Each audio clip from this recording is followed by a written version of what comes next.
C-SPAN viewers know exactly what the problem is because the media doesn't seem to be telling them. When we end the wars overseas, bring the troops home, and allow the healing to begin, it will be because of you. They did everything they could to keep Tulsi Gabbard off that debate stage because they didn't want to hear what she had to say. There are soldiers currently deployed who weren't even born when the war on terror began. There's no reason we need to spend taxpayer dollars on defending the soil of Germany, France, and other. The longer we stay where we shouldn't be, the more problems we're going to be causing. Millions of Americans swear an oath to defend the Constitution of the United States against enemies, foreign and domestic. And then they are sent overseas to fight and kill and potentially die to protect the interests of billionaire military contractors, cynical politicians, and foreign dictators. When they come home, they are subjected to the very worst healthcare in this country and treated like second-class citizens. They deserve so much better than that. I will bring the troops home. I will turn America into one giant Switzerland, armed and neutral. There is no reason why we need to continue to be the policemen of the world. That drives it. You are the power. The Veterans Administration is among the worst in our healthcare system. This top-down monopoly is unacceptable for any person, let alone those willing to sacrifice their lives in service to our country. Jo Jorgensen is going to end the wars and bring the troops home and treat them to the care that they deserve and allow the healing to begin.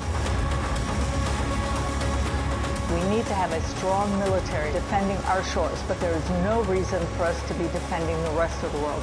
It only makes things worse. We've got to come home. I'm Jo Jorgensen, and I approve this message.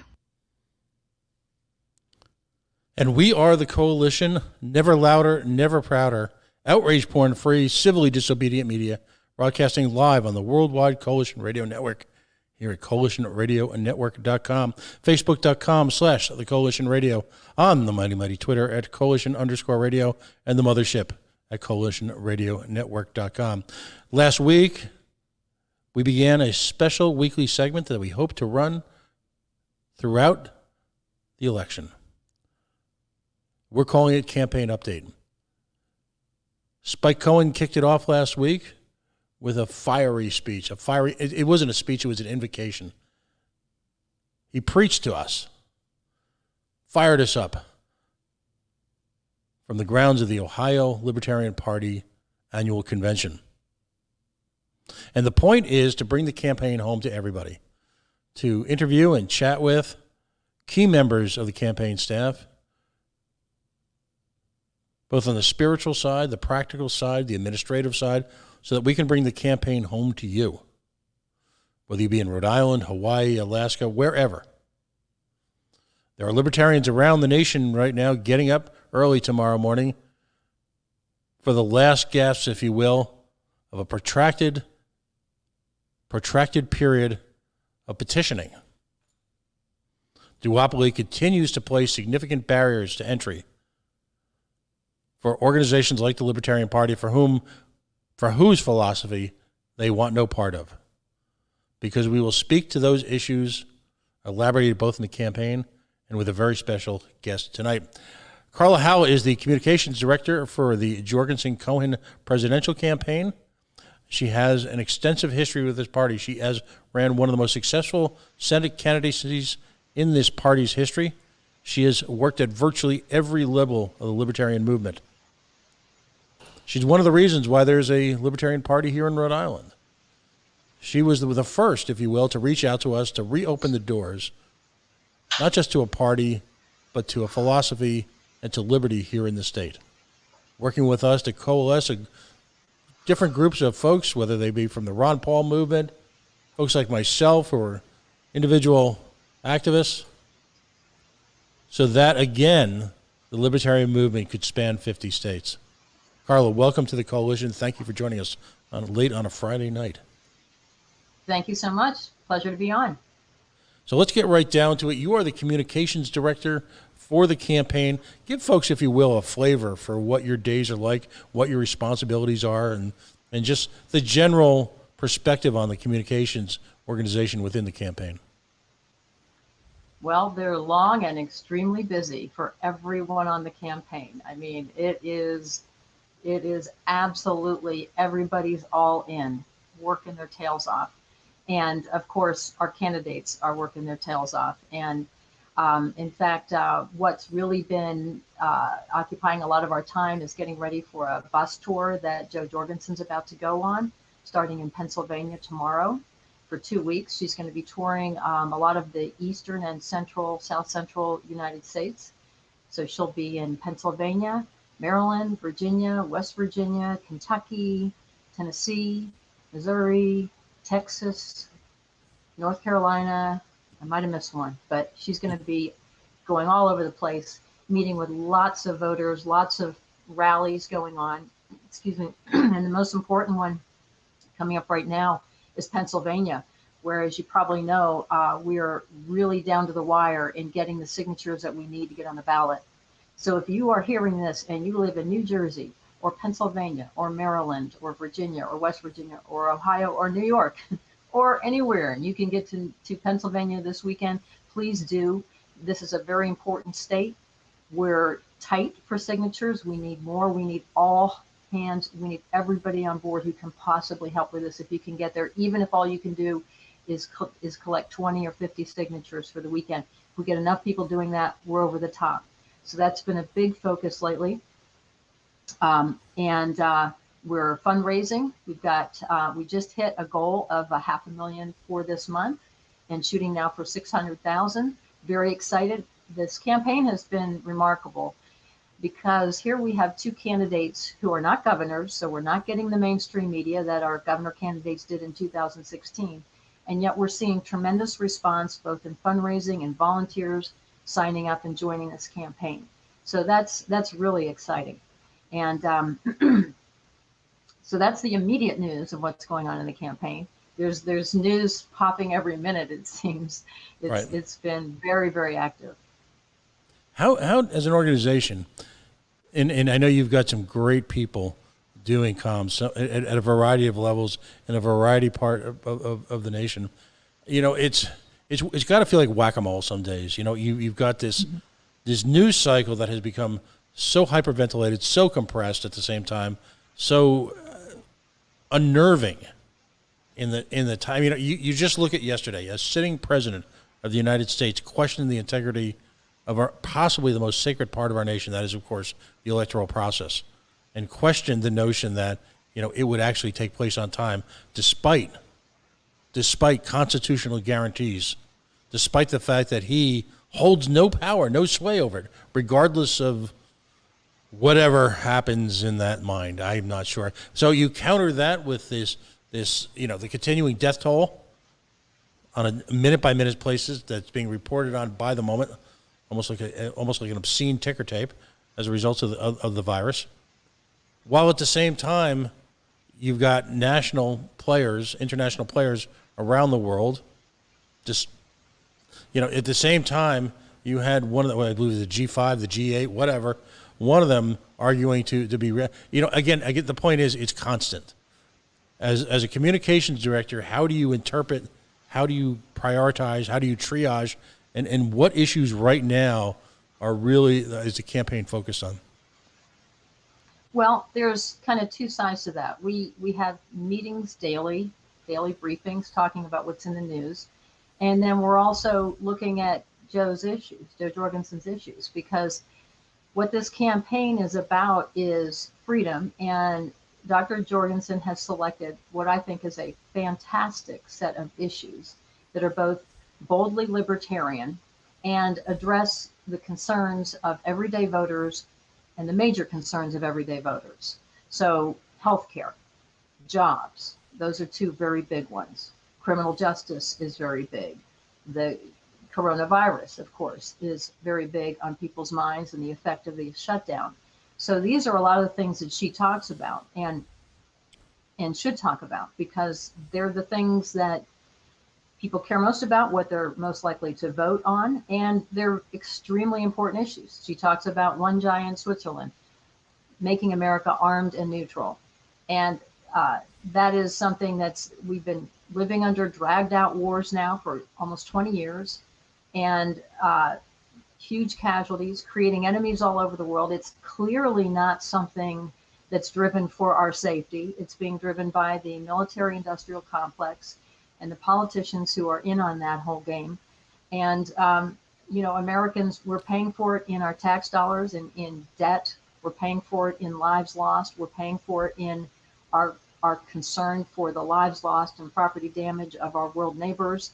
And the fact that it's accomplishing really the opposite of what a military defense is supposed to do. It's making us more at risk, not more safe. So she's talking about the very important issues, and we would like to focus on that. And one issue that we're going to be focusing on coming up is healthcare. But we also talk about all the daily issues and all that's going on in the world. So it's a kind of a twofold thing. The social media people are focused most on what's trending. They're focusing on what people are talking about. But at the same time, we're also putting out those big issues and making sure that people understand these are the things we really need to focus on, and which most voters will focus on at the end of the day when they go to vote. When you're running a campaign like this, where your in-person capacity is somewhat limited because of the virus, the big issues like healthcare, how deep into detail will she go in person? These are kind of mechanics that I think folks in the field are really fascinated by, because running a presidential campaign is at every level. It's not just bigger than a local campaign. It's really a different perspective on campaigning. So when you take healthcare, how will she incorporate that into her in-person messaging? Is it being buttressed, if you will, by social media on the spot? Is there a theme of the day or a theme of the week? Give us a little bit about the mechanics of it, if you don't mind. Well, we will be talking about themes every few days coming up, if not every day, as well as addressing particular things in the news. But and I'm not going to tell you them all now because we're still working out the details of what's right. going to be discussed over the next couple of weeks. Mm-hmm. But one of them that she has talked about quite a bit is the FDA, and pointing out that the FDA has played a major role in the problems we're having today. And that is because, as she notes, there were 60 companies that came up with test kits for COVID-19. And the FDA only approved 2 of them. And what happened to the other 58 of them? They were disapproved. They weren't allowed to be sold here. They got sold overseas. So a bunch of countries overseas end up getting these tests that we desperately needed here, desperately needed. It's the reason that that South Korea, for example, was so successful in containing the virus there. They got the tests out very quickly. So that's one screaming failure of the FDA, and the CDC also played a role in that, the Centers for Disease Control. So that is one issue we have been talking about and will continue to talk about. Another issue, I'll give you a little preview, is comparing Dr. Jorgensen's position, which is moving in the direction of a completely free market in healthcare, with that of her major opponents, Donald Trump and Joe Biden. As you know, Joe Biden is a big supporter of Obamacare. He wants to tweak it and expand it. He's suggested that he's going to expand it. Trump, like so many Republicans say, they want to repeal whatever the Democrats passed, but what are they going to so-called replace it with? Now, libertarians, we don't think of what you need to replace a government program with. You just get rid of it, right? And both Mitt Romney and now Trump have been talking about replacing and not specifying what they're going to replace it with. Well, Donald Trump has made statements over the last 20 years that should give everyone, including and especially Republicans, a lot of concern. And that is that he has shown support for socialized medicine, for universal health care, or some variation thereof.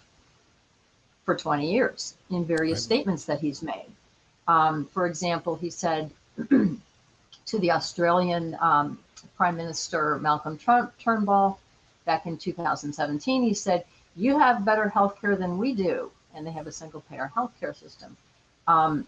In January, a couple of years ago, he said, "We're going to have insurance for everybody."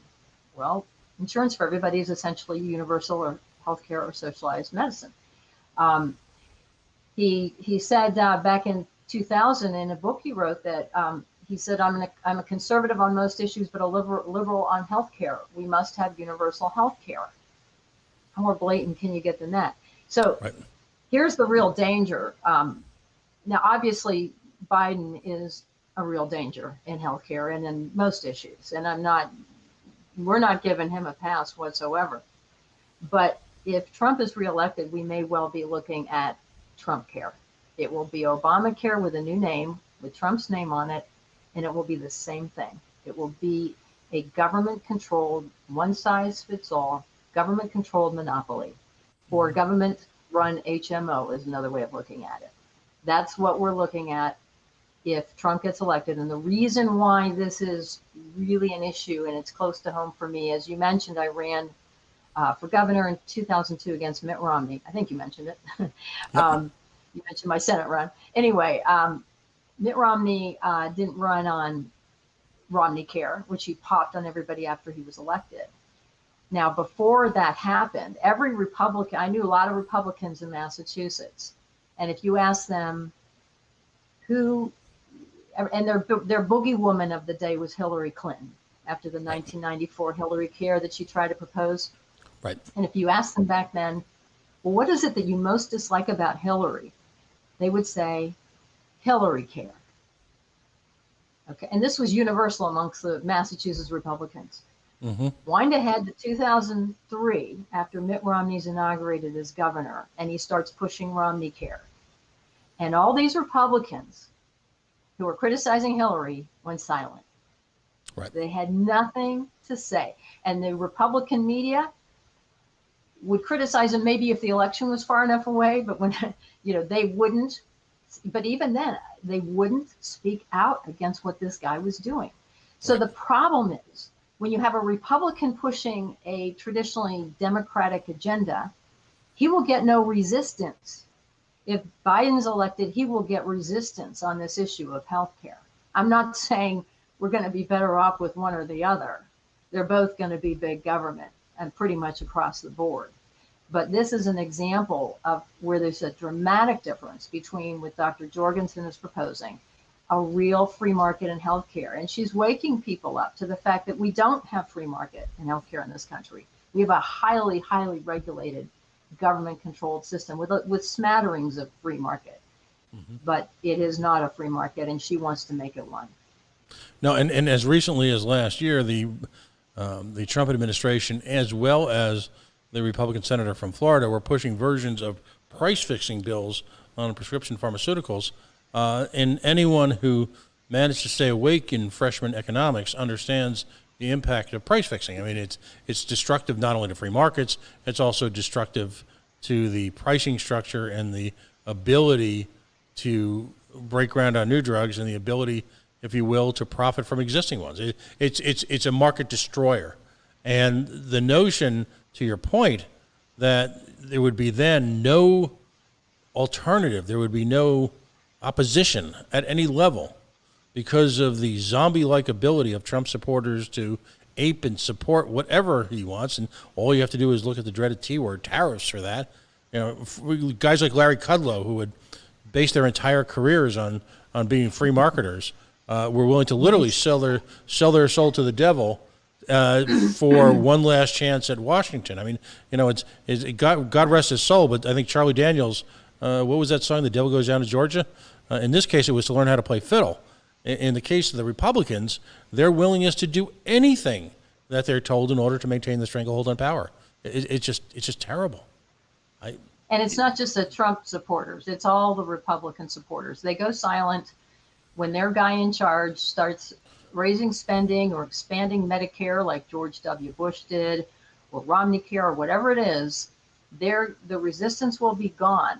when a Republican does it. Just like when a Democrat goes to war, the resistance is gone from the anti-war on the left. Same thing. Yeah, they suddenly go MIA. It's interesting. It goes without saying that it's critically important as grassroots opposition to the duopoly that we be well versed in the issues. But for us now in particular, you talk about the criminal justice system. On one hand, Trump is, whether it be Portland or anywhere else, is just doing terrible things to our civil rights. But understanding that it was, in fact, Senator Joe Biden who created the platform for many of these abuses of civil liberties. How critical is it, regardless of whether you're, in your case, the National Director of Communications for a presidential campaign, or let's just say you're the chair of a county affiliate, calling into a local radio station. How critical is it that we understand these issues, that we have them down cold? As much as you possibly can. I mean, certainly we want to get our grasp on the issues at every level, at every opportunity. At the same time, we also have to communicate things in a simple way that everyday voters can understand. And this is the brilliance of Dr. Jorgensen. She understands, she's got a sharp mind. She's a PhD, and she understands issues, but she puts them in simple terms that people understand. And so that is really a lot of what a campaign needs to do, especially in an issue like healthcare, which is very complex. And, not all of it is riveting rhetoric. If you get into the details of insurance regulations, I mean, wow, nice way to put yourself to sleep. But so we need to communicate these things and show people, especially, what the benefits to them will be. And this is what's key for us, is showing why, when we have a free market in healthcare, for example, why would an ordinary voter care? They have insurance. They think they're covered. Life isn't so bad. They're not one of the people who's had to go through medical bankruptcy or been denied care. The reason it matters is because their costs, the amount of take-home money they'll be able to keep when their health insurance premiums go from $20,000 to $4,000 a year, makes a big difference in their family life.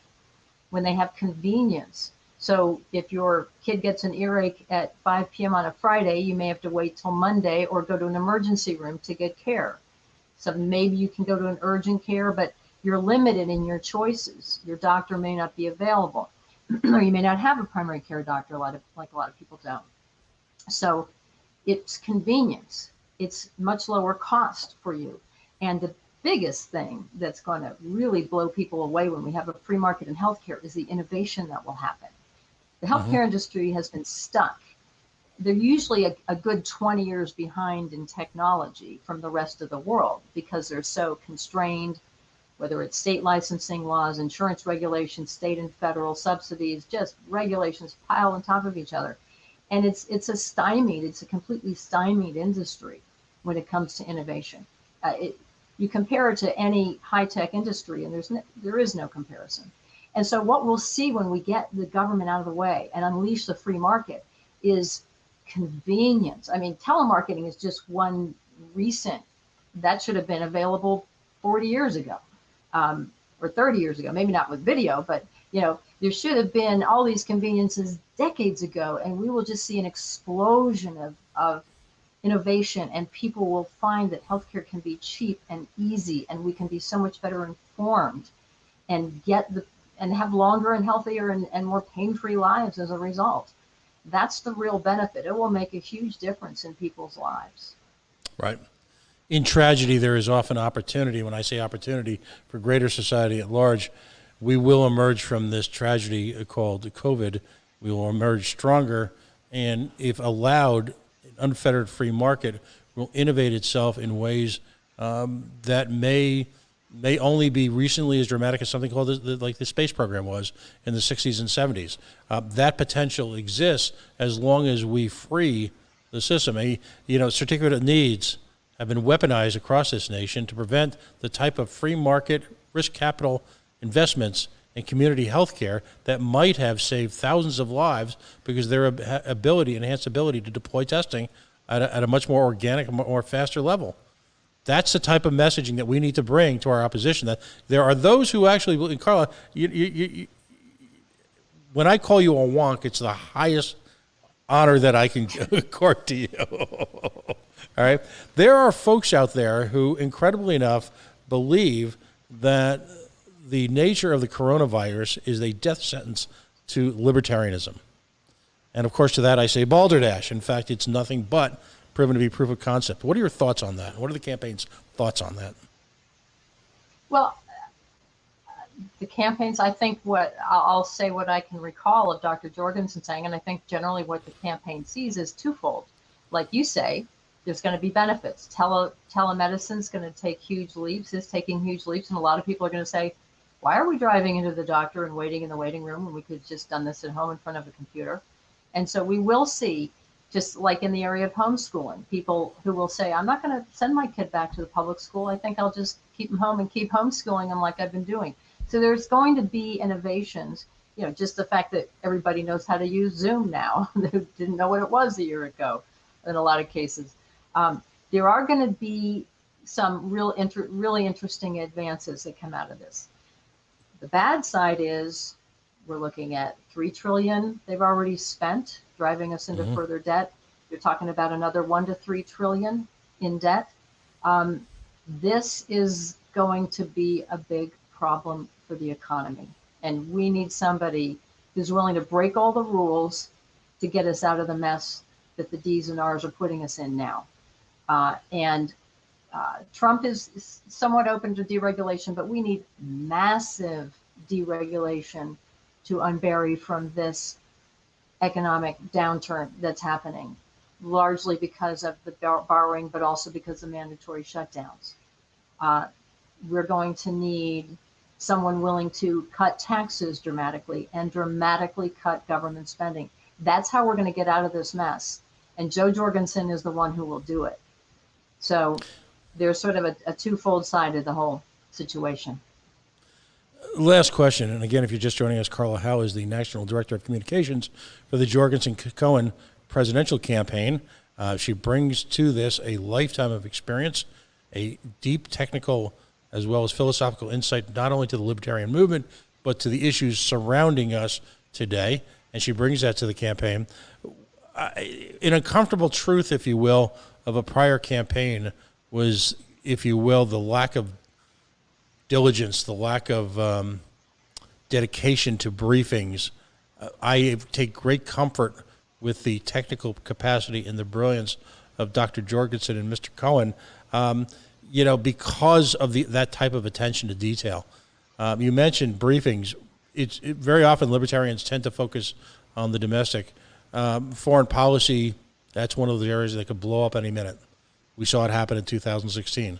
Is that same kind of attention being paid by the campaign to foreign policy issues? We are very busy working on that very issue and many others, actually. So that is one of the high priorities of this campaign. Excellent. Well, if you had a chance right now, in effect, because we're going to share this around the libertarian universe, as we like to say, what message would you like to give as we enter the first weekend of August? The campaign now begins to really heat up in principle. Hopefully, after this week, most of us will have our petition issues in our rearview mirror. What kind of message of inspiration do you want to send to the troops to fire them up, to get them ready for the next 90 days? I think we have a tremendous opportunity. We have a bold libertarian, and what we're seeing is that people are responding through social media, through signing up to volunteer, signing up for our email list, signing up and donating well beyond what we've seen in campaigns that were not headed by two former governors. We're seeing really, really amazing response to this campaign.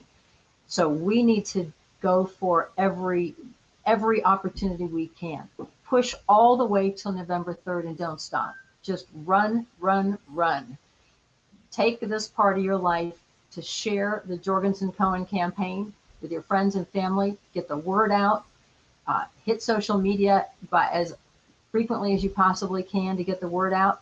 Attend these events if they're coming to your state. We're getting our candidates out as much as we can. And this will be an amazing year, because I think what we're seeing is that we are moving into a new level of awareness and acceptance and willingness to vote Libertarian that we haven't seen in the past. So this is an opportunity we do not want to miss. We want to get out the vote. We want to get people aware of this campaign and send them to the website Jo20.com. Do it today. Do it tomorrow. Do it every day between now and November 3rd. Excellent. Carla Howell, thank you so much for joining us tonight. Carla Howell, Communications Director, National Communications Director, if you will, for the Jo Jorgensen Spike Cohen Presidential Campaign, bringing to us here in our weekly campaign update. We'll do this at about 9:10, 9:15 every week, right after the previous show, Hour with the Candidates, where we interview down-ballot Libertarian candidates from around the nation. We hope to bring you an insight into the show. Reach out to us at the Coalition Radio Network if there's questions you want asked, if there's folks that you'd like to meet and see. This is a way to do it virtually in a difficult time, but the message has never been clearer. There is tremendous opportunity for us, not 4 years from now, not 8 years, 10 years, now. And it's up to us at the grassroots level to create the groundswell of support that we're so capable of at the local level, because we're right. And history awaits us. We are the Coalition, loud and proud. We're, as always, outrage porn-free, civilly disobedient media, broadcasting live on the worldwide Coalition Radio Network here at coalitionradionetwork.com. Facebook.com/The Coalition Radio, on the mighty, mighty Twitter at Coalition_radio, and of course the mothership at CoalitionRadioNetwork.com.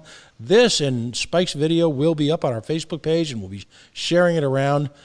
Powerful thoughts. It's a powerful time. Take control.